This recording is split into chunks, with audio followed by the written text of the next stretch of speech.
Hello and welcome all to Nerd City Central's Spider-Man No Way Home spoiler discussion.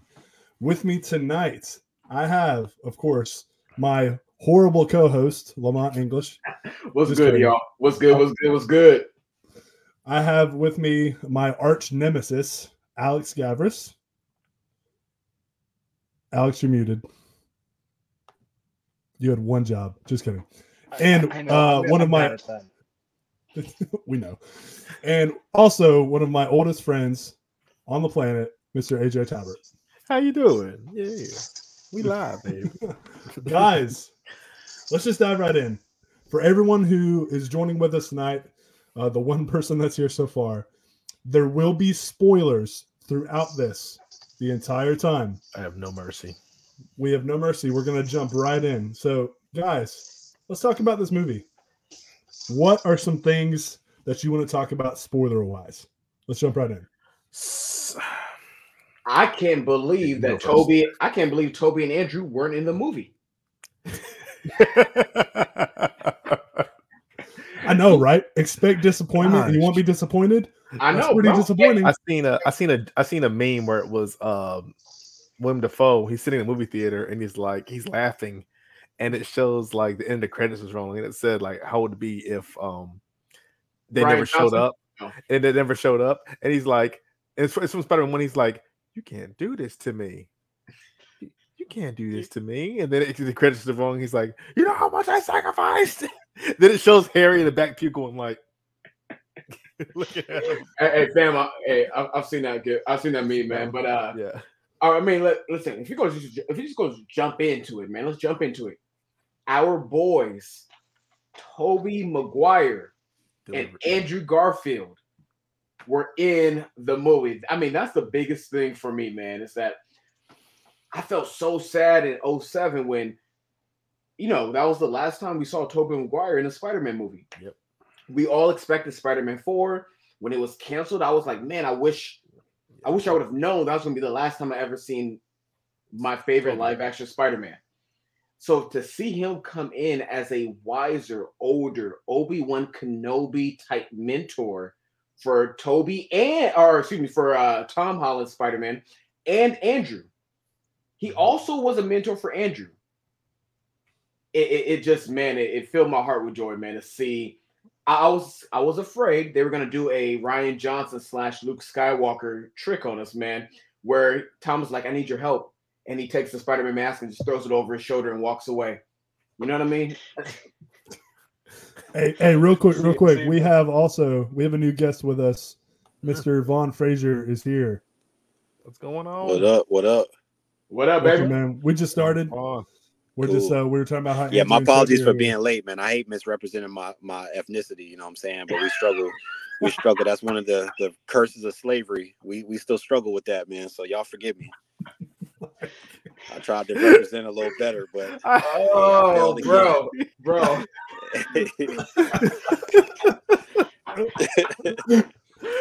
I'm gonna be the awkward white guy that just goes anyway. Hey, I was like, man, I'm like, nope, fail again, man. I love how you're all right, man. I love how before all the movie and stuff, Garfield is like, no, I'm not in the movie, and Holland's like, no, I'm not in the movie, and now Toby is basically like, I'm something of a spoiler myself. Oh, my goodness. When they said that scientist line, I lost it. Oh yeah, and all the jokes worked. Yeah, absolutely. Oh, yeah. Nothing was rushed. What were you about to say, Alex? No, I was gonna say that I think that I was afraid that I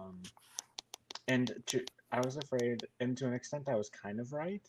I assumed that both Toby and Andrew would really only appear for really the climax of the movie. Yeah. They actually appeared for a little bit longer than I expected them to. I had no doubts that they would appear in the movie. I was just not expecting them to be in it for as long as they were. So I was kind of expecting disappointment on that front. But honestly, I thought they were in there for the perfect amount of time because they never overshadowed Tom Holland. Like it still feels, it's still Tom Holland's movie, Yeah, Spider-Man 1, absolutely. 2, and 3. Yeah, and Yeah. it was just such a cathartic experience seeing them, and that it wasn't just a glorified cameo, but they actually were their character arcs from their movies like came and they mattered, and they even got closure for things like the big one. The first one that comes to mind is Andrew Garfield saving MJ from falling, and he has that moment because he saved her when he couldn't save Gwen. And another one that's a little less pronounced is, Tom Holland is about to impale Green Goblin with the glider, which is how he dies in the original, and Tobey Maguire saves him because he couldn't save him in the original. And I just think that's really poetic for both of them, arguably their greatest failures per se. And almost like he does that for Harry, he does that for Norman. He's able to help save Norman when he couldn't before. I think that's really cool and really poetic. Yeah. Which they also made a brief mention where Toby essentially mentioned the idea that he and his MJ found a way to make things work, which the way that Spider-Man 3 ended kind of was on a bittersweet note where you didn't really know whether they were going to make it or not. So it kind of, this movie really in a lot of ways was kind of a good wrap up to both Toby and Andrew's stories in a lot of ways, like the ones that we're familiar with anyways, while also wrapping up Tom Holland's trilogy, which was really cool. Yeah. Okay, so what do you guys think about? So recently, there have been a lot of rumors and rumors coming out. Rumors from people who came out with some spoilers and leaks for No Way Home, and they were correct, saying that Tobey Maguire was supposed to die at the end of the movie, but they rewrote the ending because supposedly we will be seeing more Andrew and Tobey in the Marvel universe. They're saying that Tobey had such a good time, and Andrew, of course, had a great time, that they're supposedly coming back. And Kevin Feige was one of the executive producers for the Sam Raimi trilogy, so he has a good relationship with Tobey Maguire.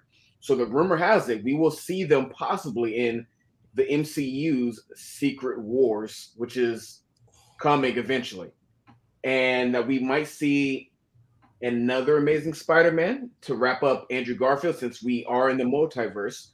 Please. They can't do multiple. So what do y'all think about that, man? Oh man, it's gonna be confusing. Like I like for it to happen, and at this point, after this movie, I can't say, well, there's no way. If you went back 2 years right now, go to 2000. When did Far From Home come out? 2019. If you went 2 years ago and said, hey, in the next one they're gonna have Tobey and Andrew, you would say BS. Pure BS. Get out of my face, dude. Yeah. No. AJ, I think you and I talked about that. Like, hey, what if they did Spider-Verse and brought back Maguire and Garfield? We were like, it'll never happen. Exactly. So right now, what you just said, El, yeah, possibly. Like, it's really like a big 50-50 right now. Like, I'm not even, no way possible. I'm just going to throw this out there because I heard this today. I'm just saying, Andrew Garfield lost his Gwen Stacy, right? Spider-Man, right?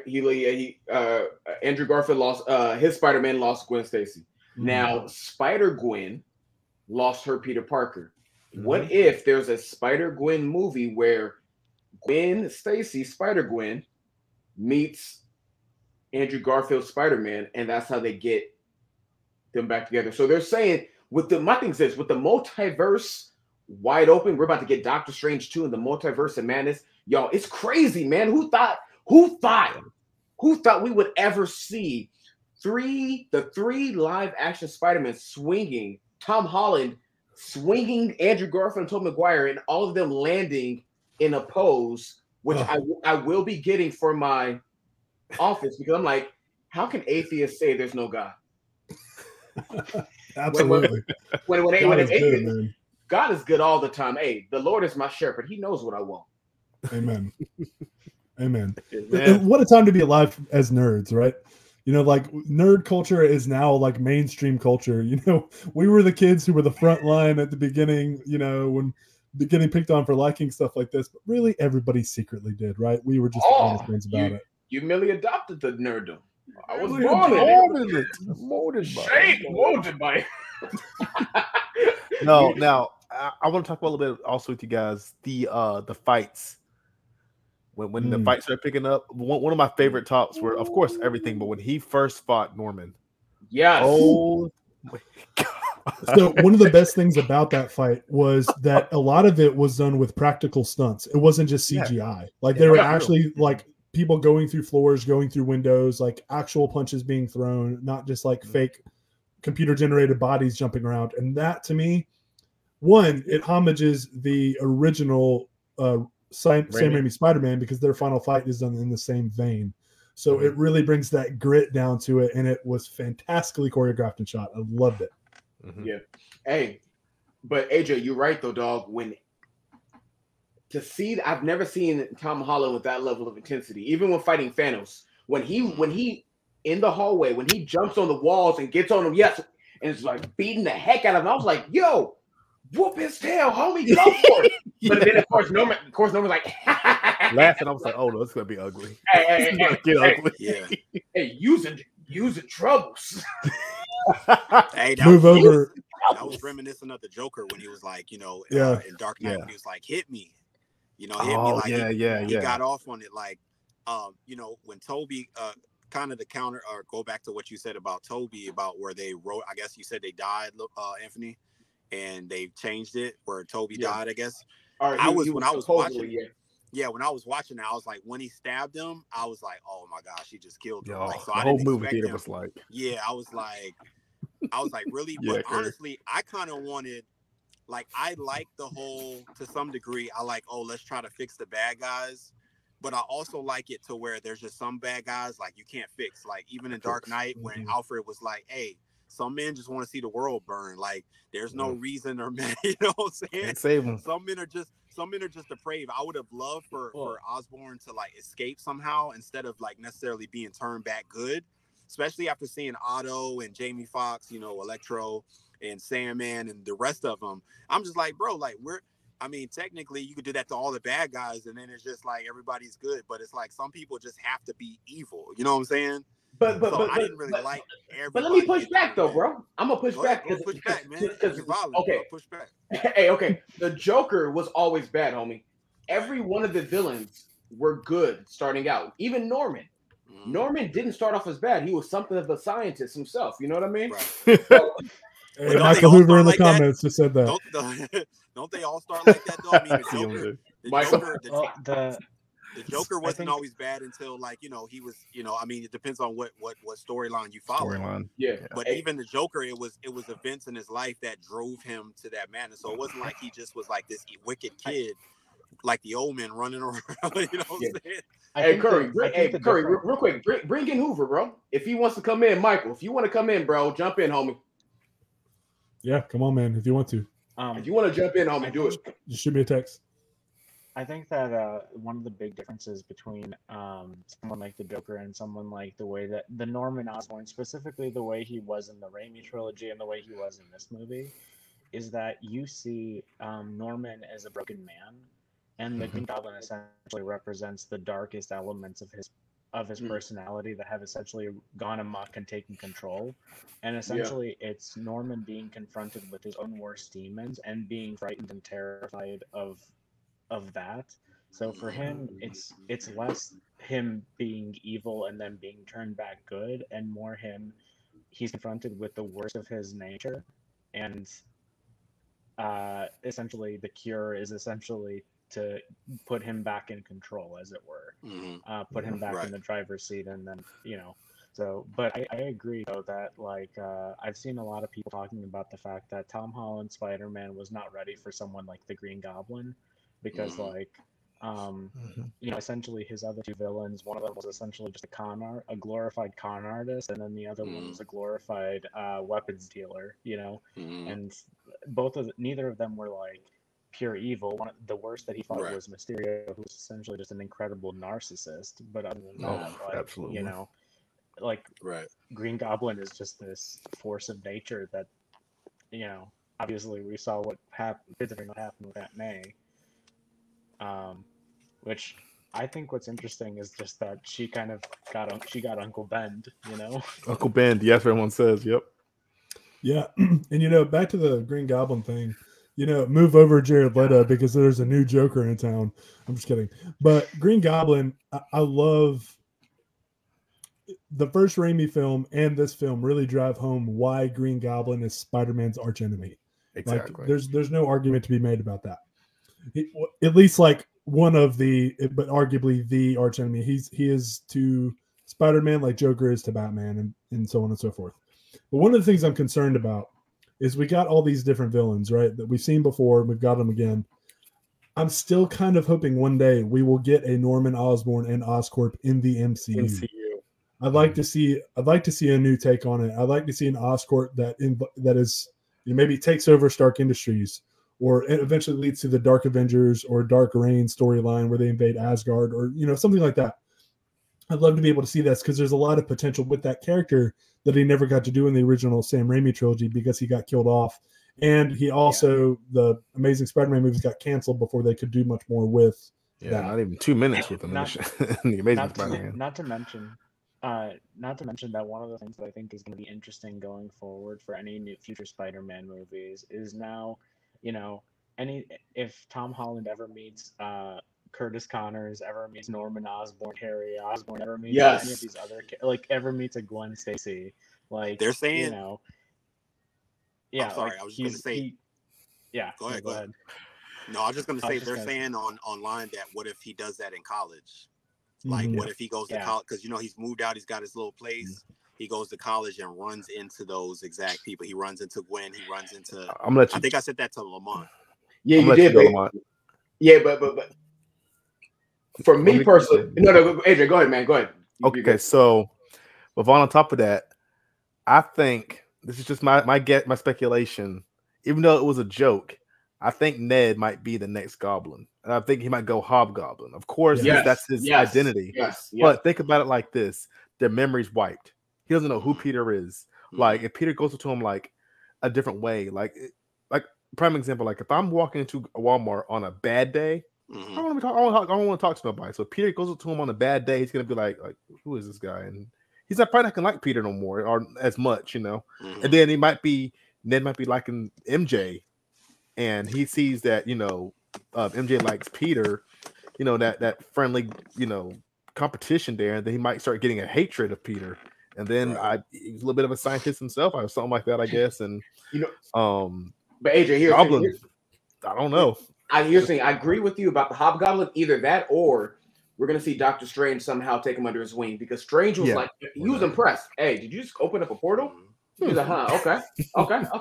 Hey, but here's what I'm thinking. Curry, this is what I'm thinking, man. I hope we don't see a Norman Osborn. Here's the only reason why. We got the best of both worlds. We got to see Peter versus Norman. Green Goblin went for his heart. Aunt May killed Aunt May. You know what I mean? And this time he didn't even let her pray. At least with Rosemary Harris and the Raimi trilogy, she's like, oh, she praying. Finish her. Hey, finish her. And I was like, listen, for all of this evil, the brother like you, I'm not gonna interrupt your prayer. Go and finish praying. You know what I mean? But all I'm saying is this: my favorite part. Let's get new villains. I want instead of Gwen Stacy, I want Felicia Hardy, Black Cat. Yes. I think that's coming. Yes, I think that's coming. Of course, the symbiote. Yeah, symbiote, whatever. Venom, symbiotic, whatever. Okay, hold on. Symbiotic. I woke up in a symbiotic. But either Black Cat, Felicia Hardy. I would like personally to see Kraven the Hunter, as already been rumored, and let's see some other villains. So let's do, and also, I hope the overarching villain of the college trilogy is Kingpin. I agree with that. Thank you. I've been asking for this since basically Tobey Maguire. Like, we saw that growing up on a cartoon, just his mask figure and him and Spider-Man and Spider-Man. On his nerves. I used to talk Spider-Man. I would love to see Vincent D'Onofrio's Kingpin going up against the new Spider-Man, or any of them actually, but it would be pretty awesome to see. You know what I'm saying? Especially after seeing Hawkeye. Yeah, And, just watched it today too. Yeah, I'm wondering how they're gonna do that with because I mean clearly he's not dead, but I'm sure he'll have maybe his eye. I don't know because I know in the comics he goes blind at one point for temporarily. Yeah, but I would love to see that too. And then remember in the Spider-Man cartoon, I mean literally, if you go back and watch it, Spider-Man was like, you know how they have those rap videos like everybody's featured. Like Spider-Man literally was like come through like everybody, Blade, Morbius, dude had like the Mummy. That was gonna be my point. So you could have anybody. Spider-Man actually, like when you look at the comics and you look at a lot of other properties that he's in, he always is teaming up with someone, whether it's the Fantastic Four or the X-Men, or Blade or the Punisher or Daredevil. And if you bring in Kingpin, you can bring in Daredevil. And so what I want to say to your point, Lamont, is, well, part of me hopes for that Norman Oscorp thing. And in Feige, we trust. The MCU is not going to repeat itself when we've already had. That was one of the things about the Amazing Spider-Man 2. Right? Trust.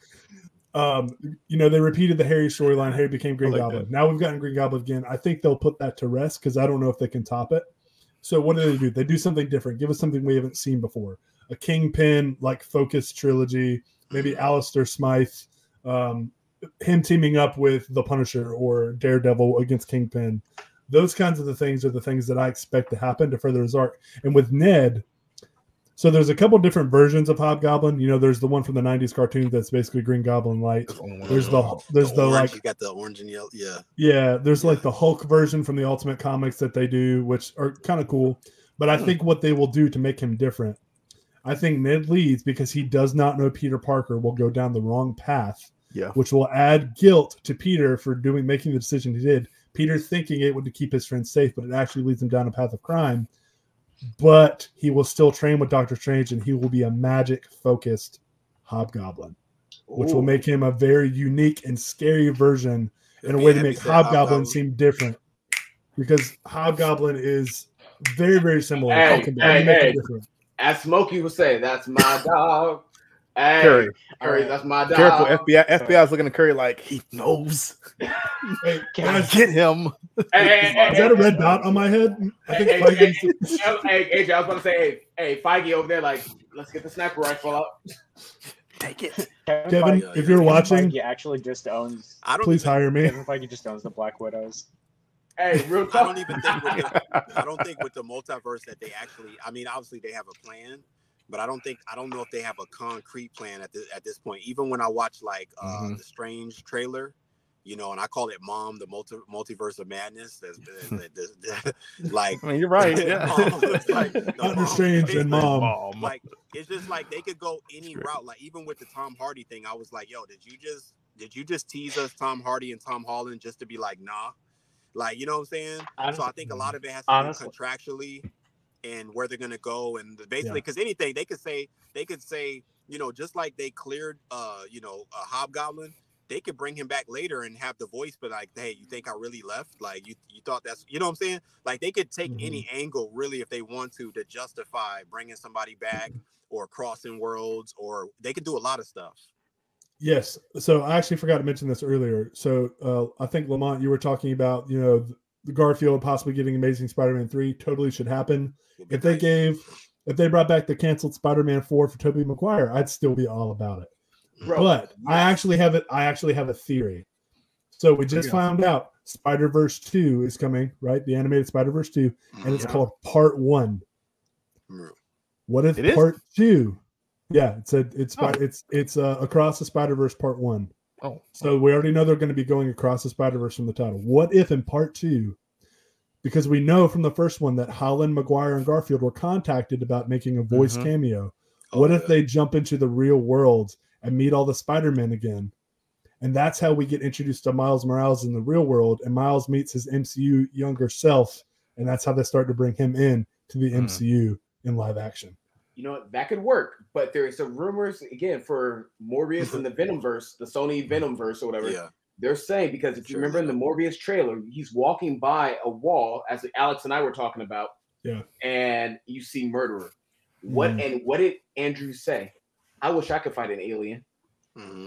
Andrew Garfield would be the best Spider-Man to be fighting against Morbius and Tom Hardy's Venom. Right. It doesn't make sense for him to be in Tom Hardy's universe because he didn't know anything about Spider-Man. But if they found a way to merge him, I'd be fine with that. Who didn't know about Spider-Man? Tom Hardy. He didn't know until Okay. he got brought to the universe. Oh, But another yeah. But that another doesn't thing mean about that the when he Morbius goes trailer. back- But wait, hold on. But how does he not know about Spider-Man if in the Morbius trailer he goes, "I am Venom"? Just So playing. that's what I was about to Michael mention. Morbius. Yeah. So in the Morbius trailer, it's confusing. We have a Very. Sam Raimi suit from the PS4 game that says murderer over it. We have I am Venom. Just kidding. I'm Dr. Michael Morbius. And we have Michael Keaton. So that is 3 universes that it references in there. So Right. which one is it in? We don't know yet. So I don't even That's know why if I think it Morbius has knows. to do with contractual. That's why I think a lot is No like up comment. in the air. Like No comment right now. it's on this madness. subject. I guess that's the whole point. Is mad because even with Wanda like bringing her and Doctor Strange. I mean, you could have all that could usher in X-Men. I mean, there's all type of stuff that could happen. Yeah. Literally with different world, kind of like with DC. I mean, if something's trash, you could erase it. You know, you could do like the X-Men did with X3, which was totally trash. I mean, you know what I'm saying? So, I mean, you could do a lot of stuff. I would honestly love to see, even though he's more like Fantastic Four, I would love to see Silver Surfer on the big screen. I think his time is past due. I think he should have been. We already saw him. When? Fantastic Four, Rise of the Silver Surfer. Oh, those movies don't count, man. You mean you didn't like Galactus Cloud? Those Galactus. I don't understand how they keep getting those movies wrong, man. Like, dude, just give it to Kevin Feige. Let him. They should do a TV show, not a movie. No more movies for Fantastic John Watts. Four. John Watts is doing the Fantastic Four. And I want a Spider-Man, No Way Home. Human Torch friendship on the screen. Bro, a good. That'd be nice. Hey, Even Deadpool. I would love to see Deadpool with these Spider-Man. That would be amazing. 100%. Bro, that would be. That would be amazing. Let's get a Spider-Man and the Kitty Pryde relationship too, like the Ultimate Comics. Oh yeah. The Ultimate Comics, bro. It was a good relationship, bro. Yeah. The Ultimate Comics exploded unto itself, though. So yeah, but they could do it right. It just didn't last long. They could do it. They could. Yeah. I want Black Cat though. Honestly, let me ask you guys this. Let me ask you guys about the movie. The ending. The good thing about this movie, I think, really, is they really humbled him in this movie. It's like, think about it, this Spider-Man is spoiled. He has been a spoiled kid. Like, join the Avengers is your first thing before you're not even a senior in high school. You're in Avengers. Senior in high school, you're in Avengers. You save the world, but you get like a awesome tech suit. You get glasses that you could, if you want to go evil, you can say, hey, take out such and so, like a lot of responsibility with those glasses, that he gives away. And it's just, he was kind of spoiled. I mean, and then in this movie, they re-humbled him into a real Peter Parker. Just the ending scene and really grew up. And it's like, with that being said, it's just, the only thing that's going to be confusing to me is just like, how is he going to manage in life without like a social security card or just... Yeah, that's the kind of stuff that like you're not entirely sure on the details, but ultimately it doesn't matter. Yeah. Well, I mean, to be fair, for the lack of social security card and stuff like that, and lack of identity, I think in this MCU, especially post blip, it's fairly easy to just say, "Hey, I was blipped and I lost I don't have any of my identity. I'm sure there's probably some sort of government service." Oh, thank you, Alex. Hey, that's very good. But also the spell though, the spell only impacts people who knew that Peter was Spider-Man and who had a relationship with Peter. Right. So nowhere does it say that his social, driver's license, or anything else was taken away. Yeah, it's just you don't know he's Spider-Man. Exactly. All of his records are still there. Well, actually, his school records weren't. School records aren't because he couldn't graduate, so he had to get his GED. Oh, that's right. So here's actually the big thing about that. My wife Rachel pointed this out when we were watching the movie. At the beginning of the movie, he went from like not even being willing to let people that he loved forget that he was Spider-Man, to at the end of the movie being willing to let everyone forget who Peter Parker was. In other words, and throughout the whole movie, like Strange even talked about the fact that like this whole double life that you're trying to live isn't going to make sense. And at the end of the day, he decided that the person he was going to eliminate from the equation was Peter Parker, which is like a huge, like massive, Huge sacrifice. Yeah. Yeah. It's the most Spider-Man thing he could do in that moment. It's so like self-sacrificial and humbling, and just, it moved me to tears because he has nothing either. That's nothing, bro. Oof. Hey, in the suit though, the classic red and blue suit. That suit at the end was shining. When I saw that suit, I said, "Oh, okay." So I now stepped my seat too. I was like, "Is that what I think it is? Is that the suit?" I'm like, "Oh, so now he is Spider-Man." So I now look at Far From Home and Homecoming. Okay. This is my thing. One of the issues that people have with Zack Snyder's Superman was that he's not the Superman that we want. Follow me though. Follow me here. He's not the traditional Superman, right? And Zack Snyder did admit that. Hey, but there's an arc. There's a 5-movie arc where I would take him from inexperienced to the traditional Superman we all know and love. He's still not Clark, but that's another story. But here's the thing, though. He would have become Clark. That's what Zack Snyder was saying. I'm taking him on a journey the same way. That's a long journey. Wait, hold on. But the same way that John Watts, though. The same way that John Watts. Excuse my language, y'all. You're good, man. The same way that John Watts takes Tom Holland's Peter and Spider-Man from a Spider-Man we don't recognize to a Spider-Man that we all now recognize and love. Yeah. Hence, WB, take a lesson from Marvel and Kevin Feige and let Snyder finish up his movies so that we can have a traditional Superman. So all I'm saying is this: this movie made me look more favorably on Far From Home and Homecoming because all the issues I had with those two movies. You see his story. I now see John Watts knew exactly what he was doing. Yep. And the whole time he understood the assignment. He understood the assignment. The whole time he's saying, "Yo, trust me. Trust me. You will recognize this Peter and this Spider-Man by the time that I'm done." So this whole trilogy is his origin story. Yeah. A 3 origin story. What I don't get, essentially. Sorry. No, sorry. I was gonna say real quick. If y'all can help me, what I don't get is so after they forget who Peter Parker is or Spider-Man, whatever like that he's Spider-Man. When him and Happy are at the gravesite, and he's like, "Oh, I just knew her through Spider-Man." Like, why wouldn't you at that point at least go back to Doctor Strange or Happy or somebody? Because and explain yourself. Yeah, because you're not putting them in danger. So even if your justification is, well, MJ and them, they're living a good life, that didn't make any sense to me. But maybe you guys can help.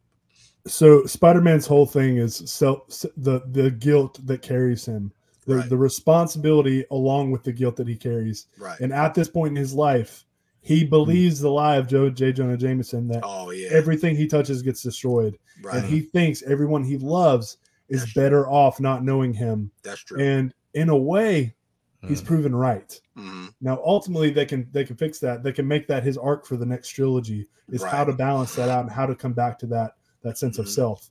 I think that's why. They could even bring like you guys were saying, because with Garfield, I mean, technically, I know Holland was like, well, I don't want to be 30 playing Spider-Man.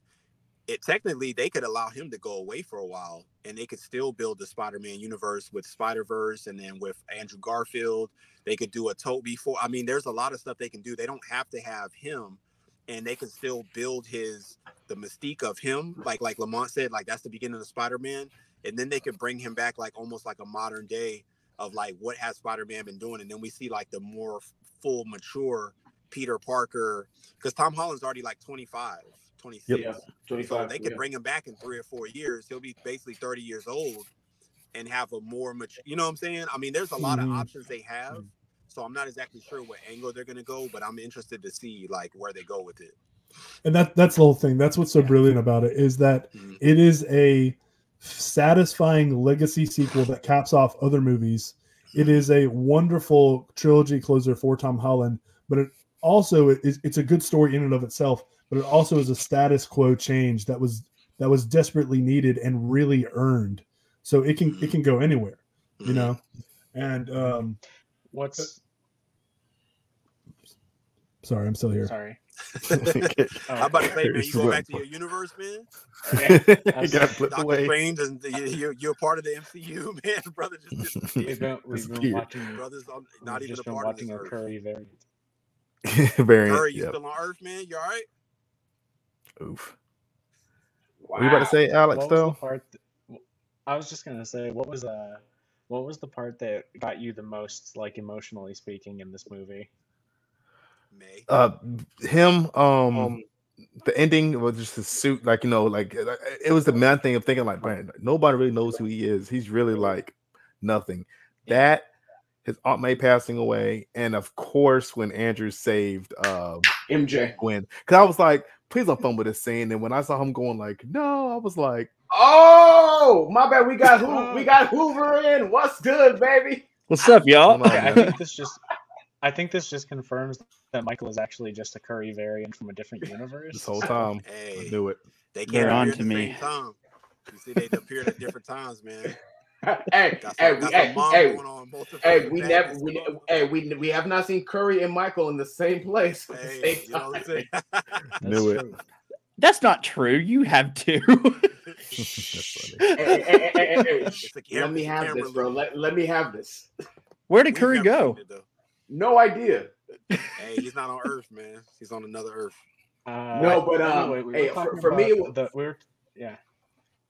Curry says he died. No, no, for Okay. me, man, it was when Andrew and Toby are on the roof and they're talking and everyone is getting emotional, especially when Andrew, though, man, when he's talking about how he'd stop pulling his punches, which I want to see. Like, what do you mean by that? How dark did you get, bro? And like Toby's talking about Uncle Ben, and just like that Yeah. Got pretty dark. he got kind of dark. I was like, oh, kinda Pretty get strong, an man. idea. Pretty strong, Andrew. Well, Hey, you kind of get an idea.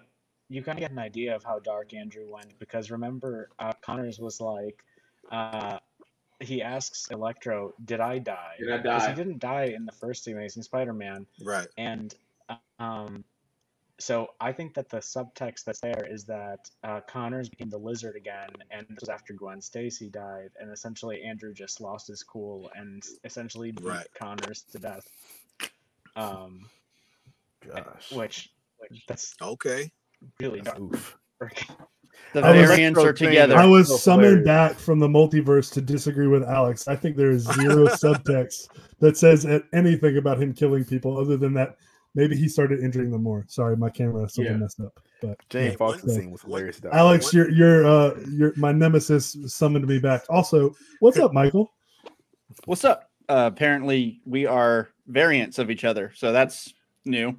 They need to see our group chat because they know they should see how much we disagree.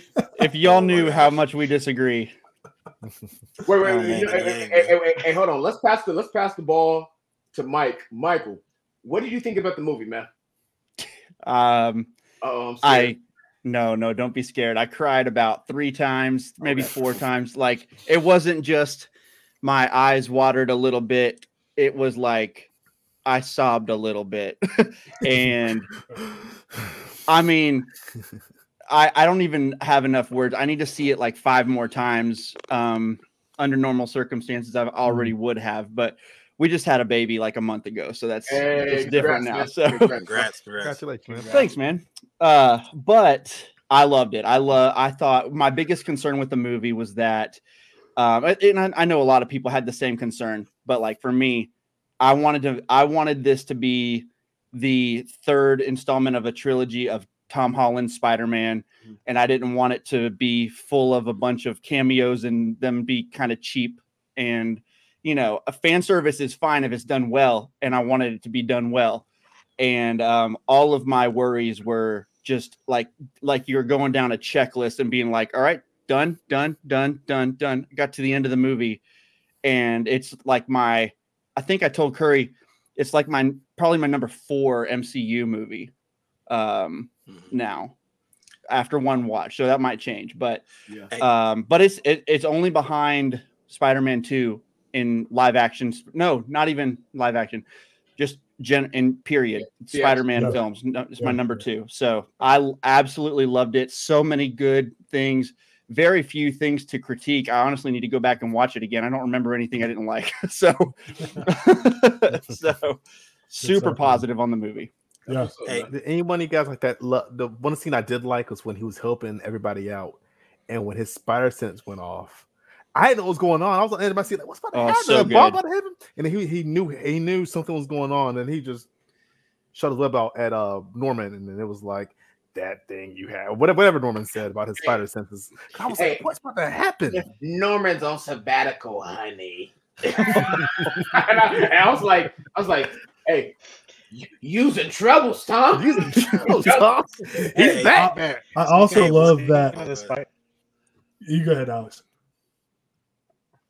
Oh, Vaughn was talking first. No, go ahead, Alex. I can go after Curry. Oh, I was just gonna say, just speaking of the spider sense, I just really like that when he's in the astral dimension, you can actually see like the waves around him, like the classic spider sense thing. Spider sense, yeah. And I love that it just kept working, like even though his form wasn't in his body, like it's an extra sense. How you doing that? Yeah, guys, it's called the Peter tingle. You guys are calling it the wrong thing. Hey, you guys mentioned earlier. Peter tingle. Oh my god. Hey, you guys. Hey, can't be a Peter tingle if Peter doesn't exist anymore. So. Oh my goodness. It's just the tingle. He does exist. We just forgot. Wait, go ahead. Hey, you guys mentioned earlier about the sentimental moment as far as like remember when the council, like Andrew Garfield and Toby, when they were kind of consoling, but they were consoling Peter. One thing that really stood out to me that I thought was dope, and Lamont, I think we've kind of talked about this just with like religion and different type of people out there that believe in God. One of the things that really stood out to me was a lot of times, you know, when we say even like I love you or I know how you feel, you know, a lot of times, I mean, America, especially if you ask people overseas, it's just very cliche. Like we don't really have, it doesn't really mean anything. You know what I'm saying? There's no proof of it. You know, Lamont, something can happen to whoever, you know, God forbid, in your family or my family or y'all's family. And, you know, the first thing people, because they want to try to just say something, you know, so it's like, oh man, you know, I understand, man, whatever. Like, no, you really don't understand. And there's a lot of times where religious people will, or just people will say stuff when you're going through some type of crisis and they actually really have no clue what you're going through. So the fact that this happened and Tom was like, you know, he kind of jumped, put the, you know what I'm saying, put the horse before the cart, thinking, assuming, you know, like this is one of them situations like, oh man, this is my life. This is my aunt. This is all I had left. But one of the only things I had left, and the fact that they honestly could relate and they helped him, I thought was amazing. And also, to kind of, because I want you guys to comment on this real quick, if you don't mind. And also what I'm about to say, when you guys talked about the last fight, when Holland was about to kill Green Goblin, and they're watching. So like Lamont, you said the character building, this was also like the character build of us like standing back, and even the Spider-Man symbolically standing back, because they could have just jumped in and like, they could have just held him and it could have been over, but they stood back and allowed him to go so far and be like, you know, with that grief and stuff, because they could have said like, hey man, he's grieving, let's just go stop him now. But they allowed him to kind of like, hey man, you're a man.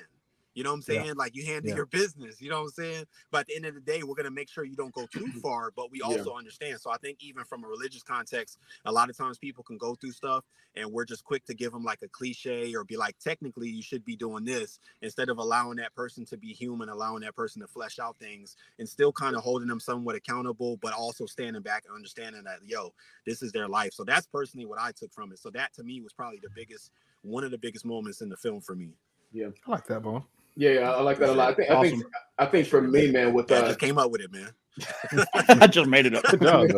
No, the part that really got me though, man, was the evolution of Tobey's character from Spider-Man 1 and 2 and 3, but especially 2, where you know Spider-Man No More, and you see him hold the glider, but he doesn't say anything, but his eyes say everything, his face, and he's looking at Tom, and it's not a judgment. It's I understand, I love you. And because of that, like you said, Vaughn, I'm not gonna let you go so far where you lose who you are. Right. And then at the end, when Tom was like, I don't know what to say, and he's like, you know, it's like, it's what we do. And the hug for me was the previous generations of Spider-Man passing on that baton to Tom Holland Spider-Man, saying, it's like, it's your turn now. It's your turn. Right. So for me, it was so beautiful, man, to see.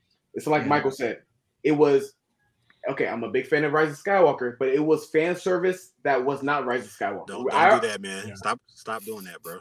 Hey, let's keep it real. How dare you mention that movie? How dare you? Hold on. Listen, can we all be can we just be honest, y'all? Can we be on? How dare you mention that film with this film in the same podcast? Hey, Vaughn. Hey, listen. This is what I'm saying. In Rise of Skywalker, I remember watching it, and I was like, why are they showing Ewoks when Ewoks were nowhere in the movie? Right. I was like, you like Ewoks? Here's some Ewoks. You like this? Here's this. I like the Return of the Jedi special edition ending. Hey, oh yeah. Hey, it's incredible. Shut up. Hey, listen, I'm just happy when the villains come. They're like, so how did villains come? Somehow Goblin returned. Somehow Doc Ock returned. It's like, oh no. No, actually it was actually somehow Electro returned because he didn't know who Peter Parker was. So why was he even here? Oh, because we need actually that's not true. That is not because true. we need a black guy. We need a black guy. Alex has got something. He knew who Garfield Spider-Man was. Too. He knew that Spider-Man was Peter Parker through Harry. He did not know who Peter Parker was though. So, but Peter Parker, he doesn't. That Peter. Hold on, Harry doesn't find out he's Peter Parker until after Electro's dead. Exactly. Or not through. I remember there is a scene in Amazing Spider-Man 2. I will look it up for you. I remember it. Look it up because right now you're wrong. Right now, I thought he did know who. Andrew Garfield. I thought he knew because in Tasm 2, when they beat Electro, when he goes into explosion mode, he shows up. Green Goblin shows up. Harry shows up, and he sees Gwen. And You're Peter. That's exactly what he does, and he's like, Hey, but this is the reason why Electro had to come. No other character, no white character can tell Andrew Garfield, I thought you were black. Yeah. James Fox delivered. Hey, literally like the stand-up comedies. Hey, you gonna act like I'm not sitting here butt naked? Okay, you gotta watch where you fall. Okay, I have to say that was a great line, Curry. Gotta watch where you fall. I know all of them. I know that. He has some awesome all the villains were cured at the end. Jamie Foxx's Electro, though, he got the biggest glow up of everyone because he went from being this unlikable dweeby nerd before, and now he may not have superpowers anymore, but he's still kind of a cool dude. Like, true. Like, when the lizard, so being Electro like, fixed social anxiety, I guess. When the lizard was locked up and he was like, yo, like, what happened to your look? Like, that you had a comb over. Like, he used to have a comb over. He has that comb over. Like, because he was looking busted. He was looking crazy. Bro, he said, bro, you had crooked teeth. Now look at you. Hey, this thing happened right here. Hey, did you get a makeover? Yeah. He said, hey, real quick. We got Drew Miller in the chat, and he said, Drew, I have one of the biggest unknown Easter eggs from this movie to share with this live stream right now. And then is it really unknown? He said, Ned's grandmother in the Peter Portal scene is speaking Tagalog. I'm not sure if I pronounced it right. The main dialect of the Philippines, and my wife speaks it. She translated it after the movie for me. She was roughly saying, look at this. There are cobwebs here, everywhere. He needs to clean this up. Oh, nice. That's awesome, dude. Thank you for sharing that with us. Yeah. Hey, And then you're looking out, man. He said, knowing that made the scene quite a bit more funny for us personally. That's great. I actually really like the fact that scene where Ned's grandmother is speaking, there's no subtitles or nothing. It's just I know, we're like, what? I love it. Hey, but what do you guys think about having? Wait, Vaughn, hold on one second. Can we just talk about that scene real quick? Where I think we should all beat down Curry, man, when he gets back in. But no, when Garfield first comes out and his scene with MJ, and she's throwing the bread and prove that you're Spider-Man. He's like, you crawl around, and and he starts to, Ned's grandmother. Can you get the spider was right up there? He's like, okay, why not? And he starts to do it, and and then is she flirting with Tobey Maguire a little bit? A little bit. No. A little bit. Yeah, she was. It seemed like she was flirting, like because she must like cool youth pastors. Baseline. Hey, I took my youth group. I took some kids in my youth group to go see the movie. So when it says, I was like, that line kind of hits a little bit different. Hey, now also, happy they did pop in our theater. The meme. I'm happy they did that too. They did. Yeah. Twice. Yeah. Yeah. The first thing they did was when they were in the doing the lab, and they was like, Peter, Yep. like, which one? Oh, And then yeah, they were yeah, doing yeah, the yeah. He's like Peter Parker. 1, He's 2, and like, 3 on the bridge, and they were like, "You're Peter 1, you're Peter 2, you're Hey, I'm Peter 1." Hey, Andrew Garfield at that scene though. You're Peter 3. Peter 3. Of course I will be Peter 3. Hey, I love you guys. Hey, yes. Electro goes, you ain't nothing now. He goes, oh man. Like what? Yeah. He's dealing with such like insecurity, and it's just so it's a fun part. It's hilarious. Hey, real quick. Lamont, you said you're gonna beat me down, but you're like 4'11". What are you gonna do? Oh wow. Hey, listen, Wow. if I get me, AJ, hey, AJ can stand on my shoulders, Alex can stand on his shoulders. There we go, baby. AJ is family, and we have that family power, so you can't do nothing. Hey, did y'all was it just me, or when Toby showed up, was it like when we saw Steve from Blue's Clues? Oh, Like yeah, that clip? absolutely. Oh my Like, gosh. like, Absolutely. Yo, it was That's what I theater, mean by I everyone- cried multiple times. Like yeah. I forgot how much of I did a rewatch all the way through all of the live action. I didn't get to watch Spider-Verse this time, but I did a rewatch of all of them. And first of all, the Amazing Spider-Man movies are not amazing this time around. But I really kind of forgot. I guess it's just been a while. I kind of had to shake the dust off of my Spider-Man love. I guess it's just been a while, but I love the first two of the Raimi trilogy so much. And even the third one, the third one's ahead of the two Amazing Spider-Man movies. I had a lot of issues with it, but like I felt more in that movie. But you shut up.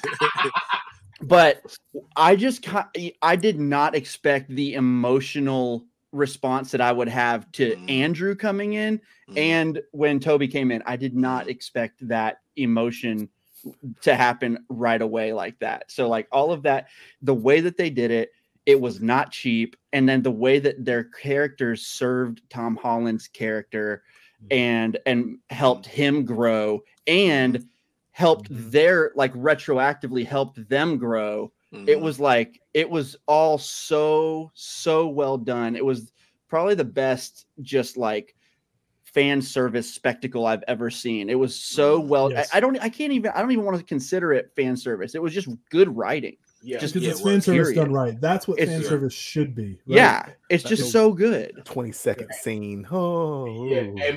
And Michael, let me ask you this question, bro. Did you read any leaks or spoilers before you went in?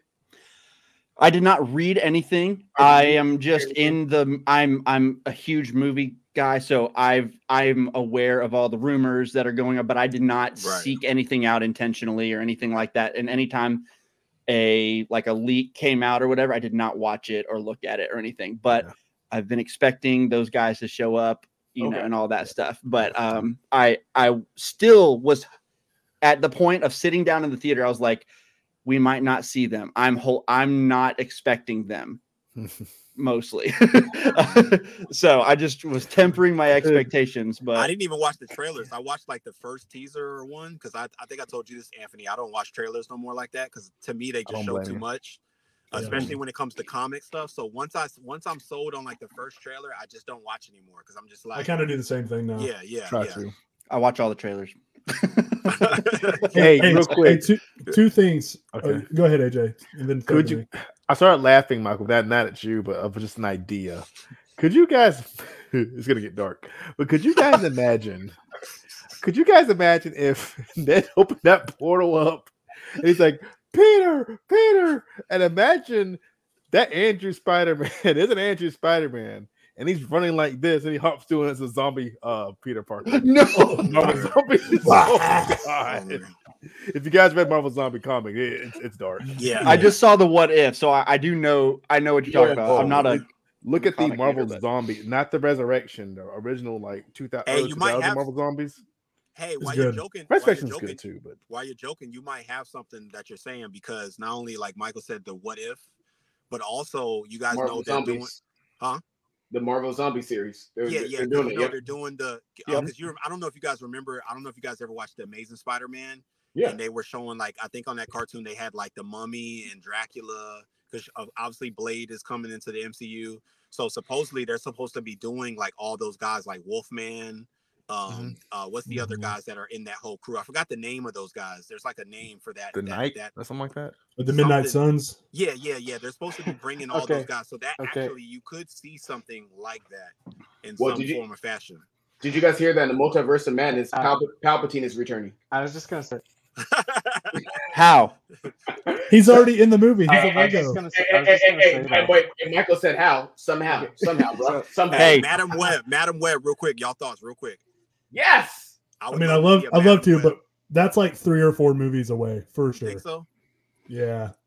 I would love. But Madam Web and her whole lore is very complicated, and it gets into like chosen one, spider gods. Yeah. We're not ready for that. Clone Saga. No, they may dumb it down. Yeah. Hey, couple things real quick. Alex, I think you had one thing, so you go real quick. I was just gonna say, I think I'm lagging a bit, so I was just gonna try to jump in when we were talking about the idea of like the Wolfman Dracula and stuff like that. I was just gonna say, wouldn't it be really funny? Because I know that Universal tried to build up their like dark multiverse with the whole like with all the classic movie monsters. Wouldn't it be funny if Marvel, as the MCU, just beats them to it? Which oh man, that's just fun. Anyway, carry on. I think it's gonna happen, especially with Blade. I think it's gonna happen. So two things we haven't really touched on a ton that I want to mention before we start to wrap this up here pretty shortly is one, Charlie Cox's Daredevil. Oh God! Let's freaking go! Show. Oh man, you do that staff. Wait a minute. Who said they haven't watched it? Oh, Hoover, what have you done? Hoover, how have you not seen Daredevil, man? It just slipped through the cracks, man. You know, I don't know. It's sometimes. It's because he's blind, isn't it? It's because he's blind. That's one of the best shows. I still don't think blind. It's back on Netflix. That's the best MCU show and one of the best TV shows ever. Period, dude. That's what Gotham should have been. You know, for real though. I've heard nothing but perfect, like incredible things about it. So I'm surprised you didn't like it.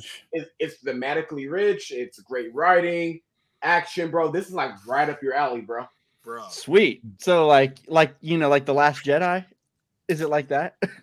No. Yes, Michael. Yes. Hey, I heard some Last Jedi slander when the first time I turned I turned the show on tonight. I heard some slander. I'm gonna send all of y'all back to the multiverse. Y'all calm down. I'm gonna put you in timeout. Hey, hold on. You know, I do got before we start to wrap it. I do got a quick question. If there was a multiverse and we got sent to a different universe, which universe in any type of fictional series, which universe would you want to go to? Marvel. So easy. Oh, Dragon Ball. I'm sorry. Dragon Ball. I'm sorry. Dragon Ball. At least I can train. At least I can train and get strong as a human. All right, so AJ's Dragon Ball. Go ahead, stronger than Krillin. Gotta be stronger than Krillin. I actually agree with AJ because Dragon Ball, one, there's Dragon Balls you can wish for anything, and they're super easy to find apparently. And that's two, everybody has potential to be strong because of the infinite possibilities in that show. So yeah, I'm gonna go with Dragon Ball. Hoover. I was gonna say that's super easy. Star Wars, not even a contest, but I had another thought. It would be Avatar: The Last Airbender. I knew you were gonna say that. That's a good choice. That show is the world building of that place. I absolutely love that show, and I love the world building. And I've always felt like I'm a waterbender.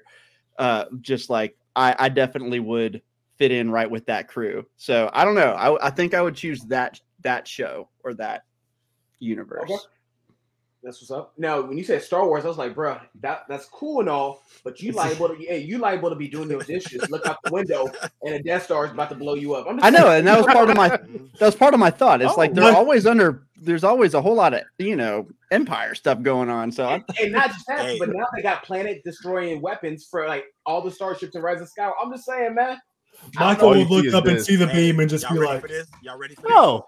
But then again, in the Avatar world, it's you got the Fire Nation. I guess I'm just called to go like kick their butts. I'm gonna be one of the heroes. That's what's happening. Hey, my answer may not even count, but I'm gonna take the coward easy way out and do the simple way to change history. I'm gonna do Back to the Future. Just give me a DeLorean. I'm good, bro. Bro, have you not seen Flashpoint? switch it, and come back, huh? Have you not seen Flashpoint, homie? Change in the past, It's bro. it's too many gods and powers and evil. Nah. I'm good on top of the world. I'm like, give me the regular world. It's already messed up as it is. Let me go back in time. I'm gonna go pimp the world. Pimp the universe. Pimp my universe. Exactly. Yeah. Let me know what I'm familiar with. Just give me the DeLorean and I'm good, bro. All right, Alex, do your thing, baby. And Iron Man suit for protection. Okay, I would probably just go to one of the D&D universes, just because you can get magic powers there just by studying stuff. So I would Nice. just go there because I was gonna say like either Marvel or DC because I feel like with my luck I would probably just randomly go into some radioactive goop and come out with superpowers at the end. So who knows? Watch where you fall. Cancer. Hey, I watch where you fall. All right, for me, man, I'm gonna have to go Smallville, bro. Smallville universe, bro. Because I mean, hey, I'm just saying, like, it takes a lot to die in that show. Not if you're Jimmy Olsen. Oh. Oof. All it took was a. I didn't know. Soon. Wait, he dies? Oh, Bro. Yeah. In the season 8 finale, I remember watching it. Wait, time out. No. Alex is a self-professed Superman fan who hasn't finished Smallville. I haven't finished it either. I've only seen like 7 seasons. Okay, shut up, Michael. Hey, I gave it 7 seasons. I had to get it from the library. Mike, you haven't seen it either? Wait, the library, bro. It's on Hulu. Oh, Alex hasn't seen it. The Hulu library. I know that now. Listen, but... the only reason I'm gonna forgive you, brother, is because I've had to forgive Lamont for his Hey, we've all had to forgive Lamont. Trust me. Hey, this is true. This is true. I run a YouTube channel with the guy. Trust me, it's a daily occurrence. Do yourself. Hey, it's not even. Why for does us, everyone bro, have do to yourself put a in favor your and watch Olsen? Smallville, bro. Hey, To watch Alex. Daredevil, do yourself a favor, I will. bro. Alex, to make you feel better, he's actually, you find out he's not the real Jimmy Olsen. He's actually his older brother, conveniently named like Jerry Henry Olsen. James Olsen, and his little brother is James Bartholomew Olsen. It was. But here's my question as we get ready to close. Great show. Hey, Hoover, shut up. Hey, you know that's Lamont's baby now, y'all. That's Anthony's baby. It's Lamont Eye's baby. Yeah. Hey, let's go ahead and rewind that one back, bro. Let's try that one again. I have a lot of questions. I get what he That's the line. That's the line. Hey, Hoover, you got a lot of questions. My pastor got a lot of questions. My president got a lot of questions. My wife got a lot of questions. Why'd your wife come so far down the list? So get in line, huh? Hey, Janet was at the very bottom. Smallville got a special place in my heart, bro. Like, remember when this was a Spider-Man discussion? Man. I'm trying to bring it back, but it's hard. And listen, this is a nerd thing, but I do remember a certain experience that me, Curry, and Michael had recording once. Good times. We don't talk about that. We will not talk about that on the stream. Let's talk about it. But you brought it up, so maybe we should. And guys, thank you so much for this. Hey, no, for real. So another part of the movie that I don't think any of us saw coming was Aunt May dying. Oh no! I had no clue. Oh, she's gonna be okay. And then I saw the blood. She's still gonna be okay. And then she started hitting that.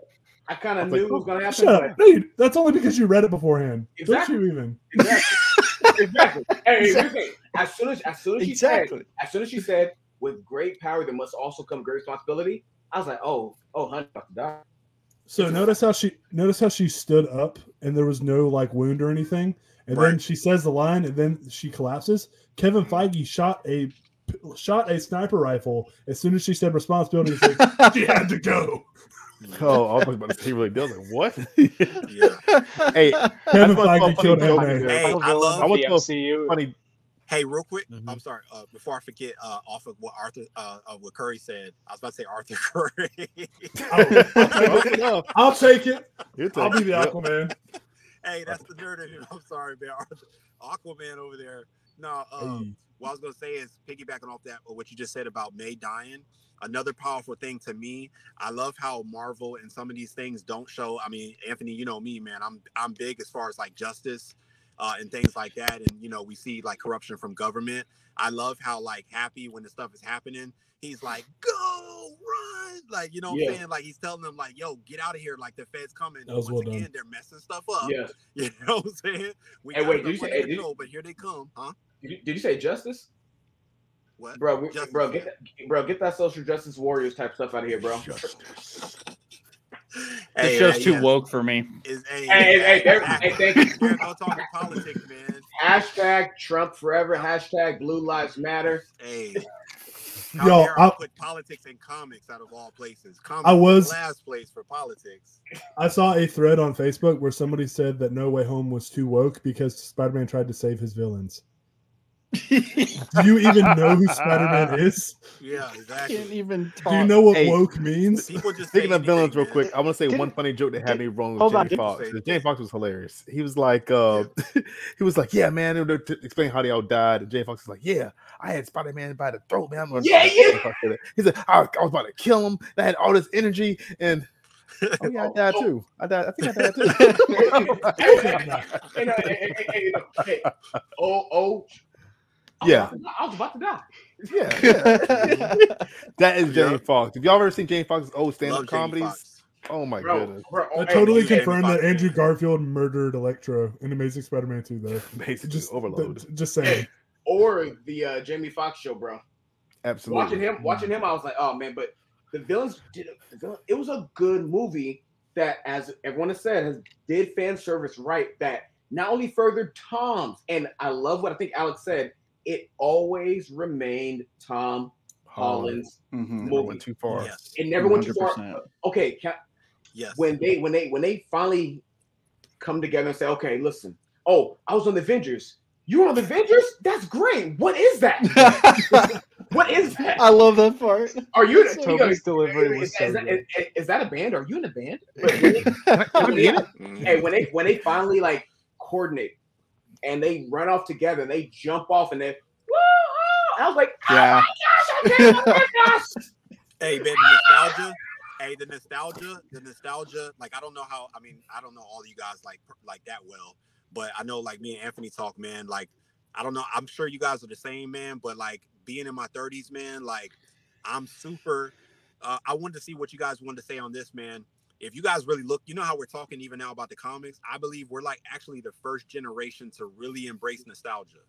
Like I don't know if you guys actually really thought about that with the technology to access. Like my mom would have never sat down and watched Scooby-Doo or went through a whole series of childhood things. It's kind of like, oh, those are for kids. They didn't have the access either, so it wasn't as big of a deal. Unless maybe like my little sisters or somebody was watching it, she might glimpse at it, or Andy Griffin every now and then. But the type of access that we have to be able to, like, I don't know. I'm hearing the echo. I'm sorry. Can y'all hear me? Yeah, you're good. The type of access that we have now to be able to not only go back and relive these things, because a lot of stuff we grew up as children, but then we can watch as adults and have like a new take on it, like the Batman series, animated series. Yep. And now you have Flash coming out with Michael Keaton. So it's like, man, it's like nostalgia overload. Like, my God, we get to see Michael Keaton from '89. Like, you know what I'm saying? Like a movie that some of us wasn't even alive. I was alive, but some of y'all may not have been alive. It's just amazing, man. What are y'all thoughts on that? Just the ability to be like the different type of parenting where my parents would have never sat down with me and geeked out like we do with our kids. What are y'all thoughts on that? So nostalgia definitely sells, right? But it's also become such a common tactic that it often comes up as cheap and kind of tasteless.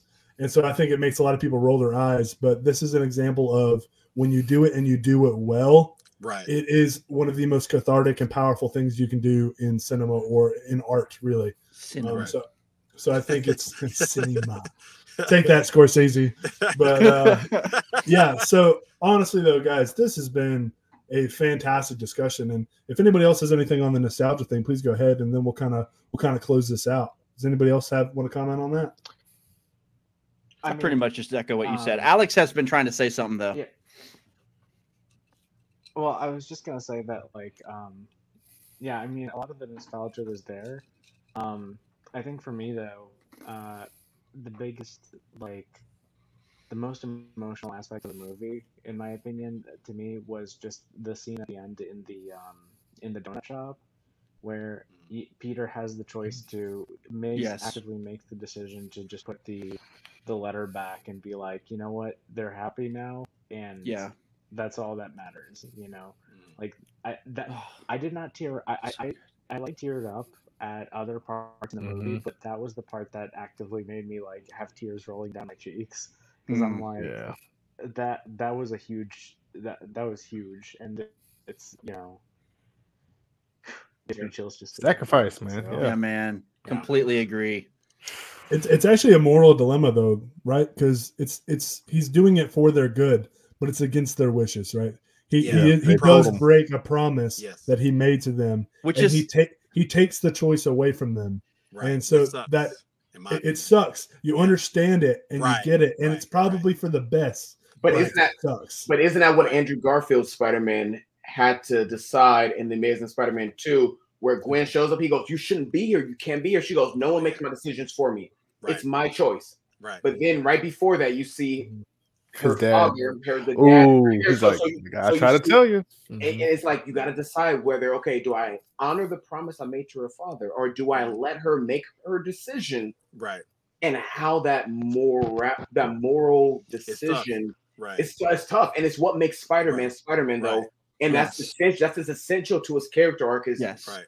how do I balance, how do I enjoy, how do I love and also protect and also be Spider-Man. That goes back to Spider-Man 2, where Mary Jane he goes, "I cannot let you take this risk." And she goes, "Is it fair that we're only half alive?"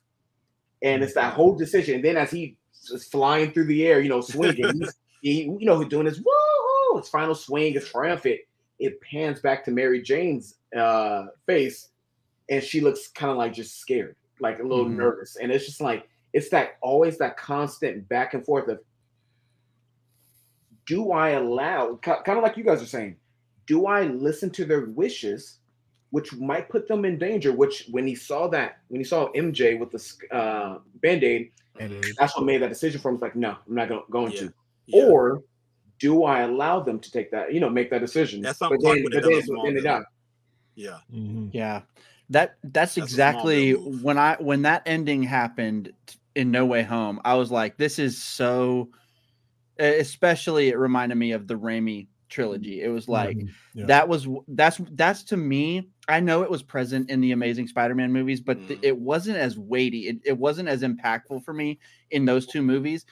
Every one of, even the third one, like every one of the Raimi trilogy movies really made me like frustrated in a good way, because it was like, I'm always like, Peter, you can have it. You can have them. They want to be with you. I want you to be happy. Go be happy. But he can't, because he has to make this moral choice to sacrifice his desires and their desires for what is actually potentially better for them, that they live. And it's a real hero. And we all make choices like that too, which is why he's relatable. Like it's really inspiring. So that ending was the perfect ending for me, because it reminded me of, okay, we've had a different version of Spider-Man than we've seen before on screen for this trilogy, but this reminds me of why I love the character a lot. And by the way, I like the whole trilogy a lot, by the way, but it really reminded me of that. Well, think about Batman versus Superman, when they were having that political discussion about Superman and should there be a Superman, the question of Superman.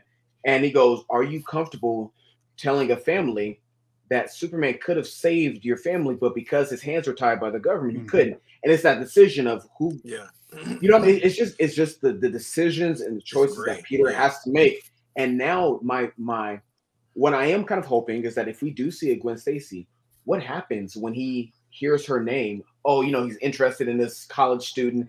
And she goes, "Oh, my name is Gwen Stacy." And he remembers what Andrew said. Oh, wait a minute. He lost his Gwen Stacy. Right. And I can't lose Gwen the way I lost. Right. And, that he lost his Gwen. Right. So how does he deal with the fact that he knows about his variants' lives? And how does that even impact, like, what happens if I do go this route? Will she die? the way that his Gwen Stacy died. That's why I think they're going to do Felicia Hardy and Black Cat, because she's already in that life and knows how it is with him. And if he can reform her, if he can, bring her to the good side, then he doesn't have to worry about her because she's already in it and does it for herself. So let me ask you this last question. Will MJ and him, because that part made me tear up, was when made me cry, was when MJ, like, I don't want to do this. And then at the end, right before he swings away, she goes, I love you.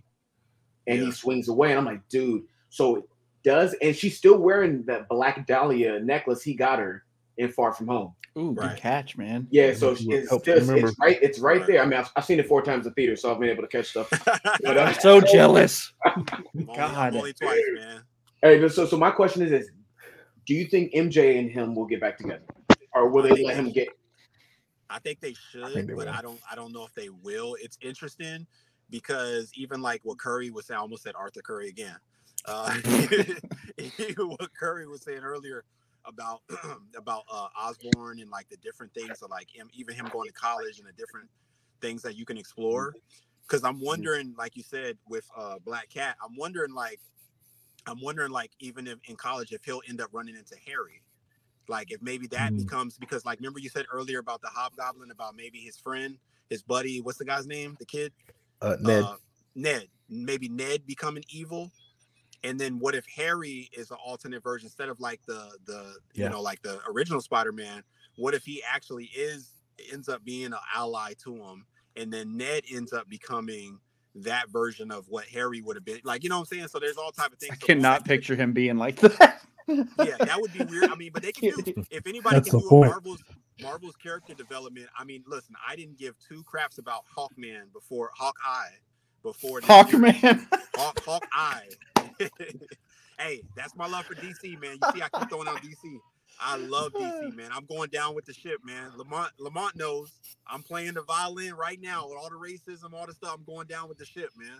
Have fun with that. Hey, have fun with that, bro. Have fun with that, though. And on that note, guys, it has been such a fun time, good laugh, good discussion on the movie. I think it's safe to say we are all excited to see where the Spider-Man franchise goes as a whole. Just not just with the Holland films, but the Spider-Verse and possibly other films they bring up. Alex, did you want to say something?